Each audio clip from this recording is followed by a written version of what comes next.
right now, at this very moment, as you watch these light rays striking the magnified eye, similar tiny beams of light are entering your own eyes.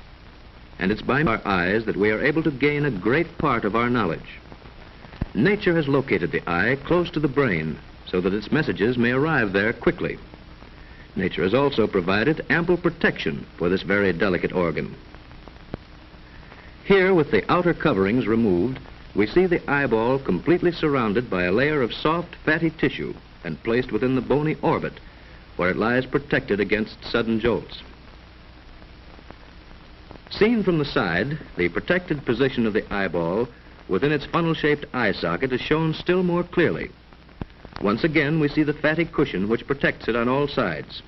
Note this white stalk, which is the optic nerve, and also these muscles which move the eyeball. This is the empty eye socket within the skull, with its bony walls inside and the rim of the bony orbit in front.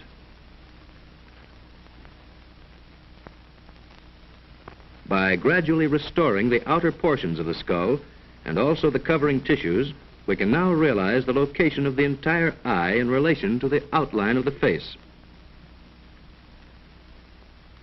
Another important safeguard to the eye is the tear gland, which secretes the tear fluid. This is an effective germicide which drains through the tear ducts into the nose after flushing and cleaning the entire eye surface. The eyeball itself has a white, glistening surface. Its front part bulges and forms a highly transparent window. In this sectional view, the capsule of the eyeball is seen to have 3 layers. This thick, tough outer layer is called the sclera and serves to protect the delicate structures within. This transparent bulging portion is called the cornea. Notice also the crystalline lens, which is one of the main features of the eye mechanism. The second layer is called the choroid. It consists of 3 different belts or zones. The first zone is called the choroid proper and is the part that carries nourishment to the tissues of the eye.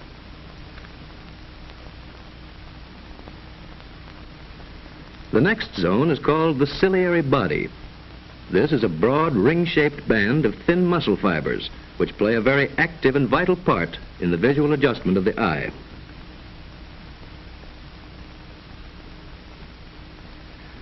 The third zone is the well-known iris, which expands and contracts the pupil much like the diaphragm of a camera. The iris will soon be described in greater detail.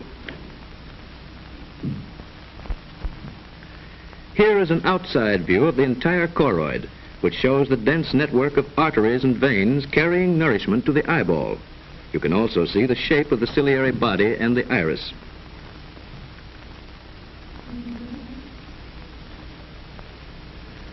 The innermost layer of the eyeball is the retina, a very delicate membrane.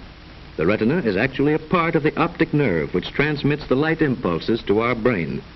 The retina is the most important and complex structure in the eyeball.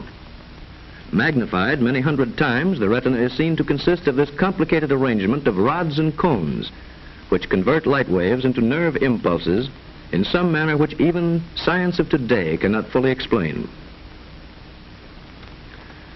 Between the lens and the cornea is the aqueous humor, consisting mostly of water and a little salt. This larger space within the eye is filled with the vitreous humor or body, consisting chiefly of water with some salt and albumin. The vitreous humor is really a highly transparent jelly and plays a very important part in the act of visual adjustment.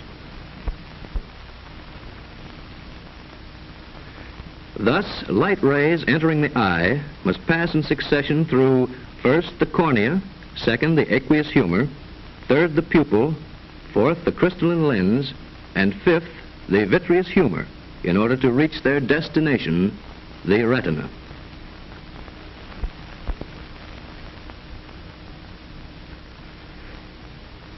Now, just how do light rays act to form a clear picture within the eye?